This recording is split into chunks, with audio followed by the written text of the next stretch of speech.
मैं सवाल पूछना चाहती हूं असीम वकार साहब आपसे। जय फिलिस्तीन बहुत अच्छी बात है। अपना शपथ लेते वक्त एज पार्लियामेंटेरियन असदुद्दीन ओवैसी साहब ने कहा जय फिलिस्तीन, जय भारत नहीं, जय फिलिस्तीन। लेकिन आज बांग्लादेश में मानवता के खिलाफ जो काम हो रहा है और वहां के अल्पसंख्यक अगर वहां पर अमानवीय तरीके से उन्हें मारा जा रहा है, तो असदुद्दीन ओवैसी तो अल्पसंख्यकों के बहुत बड़े लीडर हैं। वहां के अल्पसंख्यकों को क्यों नहीं समझ पा रहे? क्यों सिर्फ उन्हें मुस्लिम अल्पसंख्यक नजर आता है, लेकिन इस्लामिक देश में हिंदू अल्पसंख्यक की आवाज, उसका दर्द नजर नहीं आता? देखिए, बहुत देर से सुन रहा था, एक रिक्वेस्ट कर दूं, जब मैं बोलूं, मैं किसी के बीच में बोलता नहीं हूं, मुझे टोकिएगा नहीं, मेरा फ्लो मत तोड़िएगा, अच्छी बातें बोलूंगा। आप में और हम में फर्क जानती हैं क्या है? मैं बांग्लादेश पे भी उतना ही दुखी हूं जितना गुजरात पे दुखी था, अहमदाबाद पे दुखी था, जितना राफा पे दुखी था और जितना गाजा पे दुखी था। लेकिन मुझे लग रहा है कि आप गुजरात पे खुश थी, फिलिस्तीन गाजा पे आप बहुत खुश थी, आप सिर्फ बांग्लादेश पे दुखी हैं। यही फर्क हमारा आपका है। इसी को कहते हैं सेक्युलरिज्म और कम्युनलिज्म। दूसरी बात, आपने कहा कि जिंदाबाद, आपने बोला फिलिस्तीन, हम तो सर बांग्लादेश भी जिंदाबाद कह रहे थे, और हम आज आपके सामने टेलीविजन पे बोल रहे हैं बांग्लादेश के एक एक हिंदू भाई जिंदाबाद। प्रधानमंत्री जी को किसने रोका है? आप अटैक करिए, आप लाशें गिरा दीजिए और 15 करोड़ हमारे हिंदू भाइयों को लेकर आइए। मना कौन कर रहा है आपसे? आपने कहा वहां कत्लेआम हो रहा है, बिल्कुल हो रहा है, पूरी दुनिया देख रही है हो रहा है। लेकिन यही कत्लेआम जब गुजरात पे होता है और यही कत्लेआम के बीच में जब बिल्किस बानो का बलात्कार ब्राह्मण लोग करते हैं, उस पर आप खुश क्यों होती हैं? आप चुप क्यों हो जाती हैं? क्या हमारे देश में नहीं हुआ ये? हम लोग सेकुलर लोग हैं, हम दुखी होते हैं। हमेशा खराब और बदतरीन लोगों पर उनको बुरा कहना चाहिए। आप लोग नहीं कहते मैडम। आपने भी यहां, मैं देख रहा हूं, आपकी जो टेक्निकल, आपकी जो भाषा है वो ये है कि जो अपोजिशन है, जो कांग्रेस है, सपा है, टीएमसी है, जो बाकी लोग हैं, आप ये दिखा रही हैं कि वो सब लोग बांग्लादेश के मुसलमानों के साथ, और खाली आप और आपके बॉस ये बांग्लादेश के हिंदुओं के साथ। ऐसा नहीं है मैडम। मैं फिर आपसे कह रहा हूं, वो मुसलमान जो बांग्लादेश में हिंदुओं का नरसंहार कर रहे हैं वो मुर्दाबाद, और वो हिंदू जिन्होंने गुजरात में मुसलमानों का नरसंहार किया वो भी मुर्दाबाद, और वो लोग जिन्होंने मणिपुर में लोगों का नरसंहार किया और औरतों को नंगा नचाया वो भी मुर्दाबाद। आप जरा ईमानदारी से बोलना शुरू कीजिए। असीम वकार साहब, मैंने आपको सिर्फ 60 सेकंड नहीं, मैंने 120 सेकंड बिना टोके बिना रोके सुना। इतनी शक्ति मुझ में है, लेकिन आप नसीहत अपने पास रखें, क्योंकि मुझे आपसे पत्रकारिता सीखने की ना जरूरत है, ना मेरे को आप कोई बहुत अच्छे से टीचर नजर आते हैं, क्योंकि आपने कितनी चीजें कैसे कैसे कही हैं आपने और आपकी पार्टी ने। आपके बॉस होते होंगे कोई और जो आपको कंट्रोल करते हैं। मैं अपने दिल और अपने वजूद और अपने जमीर से बात करती हूं। मैं अपनी बॉस खुद हूं और 35 साल काम करके यहां आपके सामने आई हूं। मैं कोई दूध पीती बच्ची नहीं हूं कि मुझे नसीहतें आपसे लेनी पड़े। और जो कुछ आपने कहा गुजरात के मामले में, या मेरी तरफ से मैंने आपको स्पोक्सपर्सन नहीं अपॉइंट किया है कि मैं डिफरेंट मुद्दों पर क्या सोचती हूं।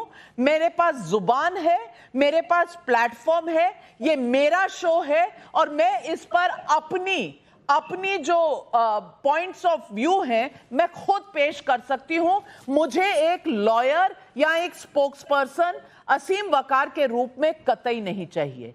गुजरात में जो हुआ गलत हुआ, लेकिन वो सुप्रीम कोर्ट के अधीन सब कुछ देखा गया है, एसआईटी में देखा गया है।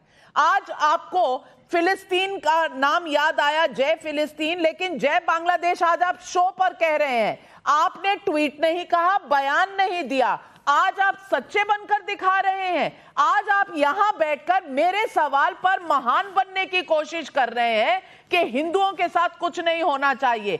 बैरिस्टर असदुद्दीन ओवैसी रोज प्रेस कॉन्फ्रेंस करते हैं, रोज बाइट देते हैं, एक बार भी वहां के अल्पसंख्यक हिंदू, सिख, ईसाइयों पर उन्होंने कुछ कहा कि मुंह में दही जम गई थी। आपसे मुझे कुछ सीखना नहीं है। मैं जानती हूं आपकी असलियत, क्योंकि मैं राजनीति में नहीं हूं। राजनीति में आप हैं, जवाबदेही आपकी है। मेरा काम है सवाल पूछना, जो मैं आपसे भी पूछूंगी, सब राजनीतिक दलों से पूछूंगी, और जो भी पब्लिक लाइफ में होगा उनसे पूछूंगी। Thank you very much. लेकिन हर्षवर्धन त्रिपाठी जी, मैं पूछना चाहती हूं कि ये जो आज सच्चाई के धरोहर बनकर निकले हैं असीम वकार जी, कि ये जो भी करते हैं सही करते हैं, सही के सिवा कुछ नहीं करते, इनकी असलियत बता दीजिए, और खास करके आज के मुद्दे पर। लेकिन अविका जी, बहुत शातिर तरीके से जय फिलिस्तीन और अब जय बांग्लादेश कहा जा रहा है। जय बांग्लादेश तो खत्म हो गया, चिंता होनी चाहिए थी। शेख मुजीबुर रहमान की सारी मूर्तियां तोड़ दी गई, वो म्यूजियम तोड़ दिया गया जो 1971 वॉर मेमोरियल था। जहां जहां शेख मुजीबुर रहमान का बंगबंधु का नाम लिखा हुआ था वो सब हटा दिया गया। इस्लाम को मानने वाले और इस्लामिस्ट रेडिकल जो उसका फर्क होता है वो बांग्लादेश अब देख रहा है। पाकिस्तान परस्त कट्टर इस्लामिक लोगों ने बांग्लादेश को बदल दिया, और कोई यहां फिलिस्तीन की तरह कोई हिंदू नहीं गए थे किसी के ऊपर हमला करने के लिए। फिलिस्तीन में बाकायदा हमास के आतंकवादियों ने इजराइल पर हमला किया था। दुनिया को झूठ बताना बंद कीजिए। और यहां किसी ने किसी पर हमला नहीं किया था, वो इस्लामिस्ट रेडिकल फोर्सेज, वो वहां की जो माइनॉरिटी थी, जो हिंदू थे, उनके ऊपर गए। और ये अच्छी बात है कि वहां के जो माइनॉरिटी हैं हिंदू, वो उठ खड़ा हुआ, और शायद यही वजह है कि उनको बैक करना पड़ा, उनको पीछे जाना पड़ा। और जिस मोहम्मद यूनुस को चेहरा बनाया गया, उस मोहम्मद यूनुस को भी माफी मांगनी पड़ी, उसके एडवाइजर को भी माफी मांगनी पड़ी। जब सरकार इतना कुछ कह सकती है तो कोई भी विपक्षी नेता ये कहते हुए क्यों डर रहा है? और जलेबी छान रहे थे अखिलेश यादव, वो अलग व्यू वाले मेजॉरिटी, ये क्या अभी तक तो बोलने में कोई दिक्कत नहीं होती? इसका मतलब ये हुआ आप भारत के मुसलमानों को भी कटघरे में खड़ा करना चाहते हैं। आप ये चाहते हैं कि आपका वोट बैंक उसी तरह से सोचे, उसी तरह से करे, और ये बेहद खतरनाक है। यहां कोई शेख हसीना हिंदू नहीं है। त्रिपाठी जी और असीम वकार साहब, मैं शहजाद जी आपके पास आ रही हूं, लेकिन असदुद्दीन ओवैसी का ट्वीट आपको सुनाना चाहती हूं। The reports of minorities being attacked in Bangladesh are concerning. The government and authorities of Bangladesh have a duty under international law to protect life, limb and property of minorities. Parliament में क्या कहा था? मोदी देश मुसलमानों के खिलाफ खड़ी है। मोदी सरकार जो है वो नफरत करती है मुसलमानों से। वहां मुसलमान कह सकते हैं, यहां हिंदू कहते हुए शायद जबान लड़खड़ा जाती है। क्यों असीम वकार साहब? नहीं, अभी आपने, मैडम गुजारिश करूंगा, आपने कहा था असीम वकार साहब आप मुझे पत्रकारिता मत सिखाइए। मैं सिखाऊंगा भी नहीं, मैं पत्रकार हूं ही नहीं।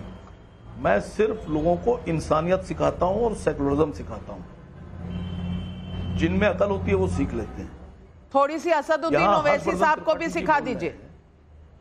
आप मेरा एक सुनिए मैडम, एक भी ट्वीट, जब से मैंने ट्विटर अकाउंट बनाया है, एक भी ट्वीट ऐसा दिखा दीजिए जो किसी धर्म जाति के खिलाफ हो, मैं आपके सामने सर झुका लूंगा। मैं देश के साथ, आपकी बात का, आप पार्टी के प्रवक्ता, मैं आपकी पार्टी के सुप्रीमो की बात कर रही हूं। मैं आपकी पर्सनल बात नहीं कर रही। आप एक पार्टी के स्पोक्स पर्सन है। आप सिर झुकाएं ना झुकाएं, मेरे सामने झुकाने की जरूरत नहीं है। अल्लाह के सामने झुकाइए, भगवान के सामने झुकाइए। मैंने सिर्फ यही पूछा कि आपकी पार्टी क्या करती है और आप क्या कह रहे हैं। देखिए, अभी इन्होंने कहा कि मैं केवल इंसानियत और सेकुलरिज्म बताता हूं, और असीम जी को मैं 3 छोटे बिंदुओं में, असीम साहब मैंने आपके बीच में एक भी शब्द नहीं बोला, तो मुझे उम्मीद है आप मेरे 3 छोटे शब्द सुन लेंगे, उसके बाद आप बोलिए। उन्होंने बोला इंसानियत और सेकुलरिज्म मैं सबको सिखाता हूं। तो सर, पहले तो अपनी पार्टी से मुस्लिमीन नाम हटा दीजिए।